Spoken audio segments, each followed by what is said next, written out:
kabataan naiimpluwensyahan ng ating patay na gobyerno. Sa susunod na henerasyon, sa mga darating pa, huwag na sanang maranasan ang lungkot sa Pilipinas na bansang sinilangan. Ito ang bayan ko, dito hinuhubogang tulad kong dukha na ang gutom tinutulog lang. Kailangan magtagal, tipirin ang kinita dahil ang mahal ang bilihin pambihira. Trabaho ka ng trabaho, nagpapagod ka lang. Mabuti pa nga siguro kung mag-a-abroad na lang. Resibot mga utang, pakapal na pakapal, parang lahat na lang ay pamahal na pamahal. Mabagas at bigas, ilaw man o mapatubig, pataas ng pataas, hay nako ay kakatulig. Pasalamat ko na rin kahit paano ay na-regular, kahit gipit pa rin dahil sahod ay pareho lang. Nagkakapera lang sa tuwing asin ko a 20, pero kulang na kulang GF ko nga di ko malibre. Pero dito ko nalaman na ako ay matigas, kaya pipiliin ko pa rin mabuhay sa Pinas. Ito ang bayan ko, Pilipinas.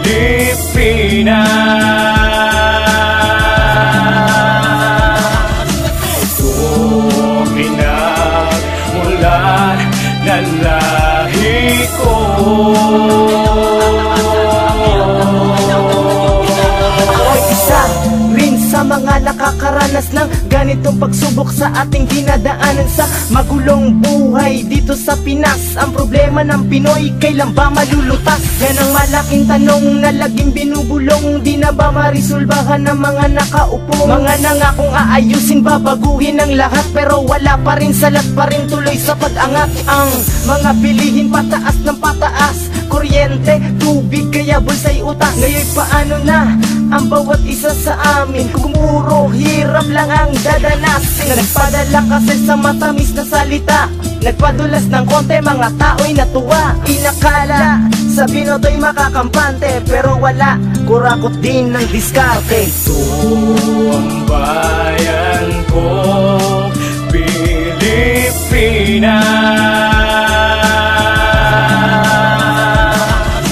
Ito pinagmulan ng lahi ko. Maraming bagay dito sa mundong di maintindihan, na ika'y maging mahirap dito sa sariling bayan. Pinipilit mong umahon na sarili mo sa hirap, ginagawa mo ang lahat ngunit ginhawa'y di mahanap. Nag-iisip ka ng mga bagay na hindi mo ginusto, ang lumayo sa iyong pamilya nyo'y labag sa loob mo. Bakit kailangan pang umabot na ika'y mang ibang bayan upang ang pangarap mo'y mabigyan ng katuparan? Ngunit di yan alintana ng mga tao na sa pwesto. Wala silang pakialam simula nang maluklok sa pwesto. Wala na pang solusyon ang sistema dito sa bayan. Puro pahirap at pasakit sa ating mga kababayan. Isa ba to sa pinangarap ng ating mga bayan na nagbuwis ng kanilang buhay para sa sariling lahi? Hanggang kailan ba matatapos at kailan magwawakas ang pahirap ng gobyerno dito sa bansa Pilipinas? Ito ang bayan ko, Pilipinas.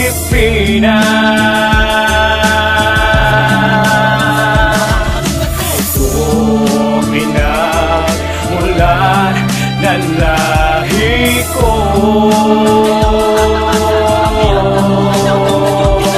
Maging mahirap, kakambal na yan ng Pinoy. Animoy ang mga paan nakatapak sa kumunoy. Balinghoy, alternatibo pag wala kang pambigas. Sanay sa gutom pero di mo makita sa panglabas. Ganyan ang tao sa Pinas, humahakbang ng malaki. Di pa man sikat ang araw, kakayod pa sa gabi. Para maisang tabi, mga bigat dalagpasan, nagsusumikap na kayanin ng gutom malampasan. Yan kagandahan sa Pinoy dahil mahirap nagsisikap, at kahit ramdam ang pagod sarili kinakausap. Nasisweldo din, meron kapalitong bariya. Lahat ng pawis may tumulo, magkaroon lang ang bulsa. Ganyan sa Pinas, nagpatibay kahit bata pang edad. Nahahasa ng lipunan ang angking abilidad. Kayang-kayang umunlad na di aasa sa pinuno. Sanay sa hamon kasi may dugo tong Pilipino. Ito ang bayan ko, Pilipinas. Ito pinagmulan ng lahi ko.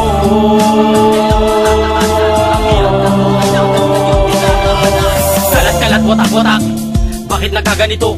Sagutin mo ang mga katanungan ko, Pilipinas ko. Gusto lang ang bayan natin ay lumalagablab sa apoy ng impyerno. Ang bawat desisyon ng bawat isa di mapagkasundo at hindi mapagterno. Ang tanging gobyerno ko lang ang sandat at gabay, pinarating ng aking sulat kamay. At sana'y umabot sa ating gobyerno, sila'y magising at sa'kin matangay. Lawakan ng diwa't isipan sa kapagmasdan, masasalamin mo ang karahasan na tila bumalot sa ating mundo, parang di mo na kaya ng matagalan. Ligo na tarap, ligtas ka pa bang makakalakad? Dito ba at sinasabi na landas matuwid? Bakit Pilipinas sa utang hindi makatawid? Kapit patalim ang iba, halos tumalay sa lubid, parang di akin ang hininga, hindi mapatid. Kapatid, nababatid mo ba? Tanong ko lang ay kung alam nila ang hirap at pasakit na diranas natin kay pait. Ang sambayan ng Pilipino, Muslim man o Kristyano, ang hangat ay pagbabago, ultimo na terorismo. Kay saklap na mga nangyari, sino pa ba ang dapat mag-ari? Sino pa ba ang dapat mamuno para mabuo ang mga Pilipino? Ang bayan ko, Pilipinas.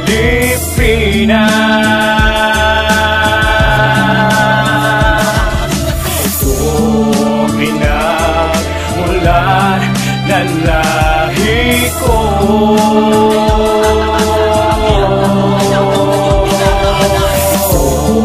ang bayan ko, Pilipinas.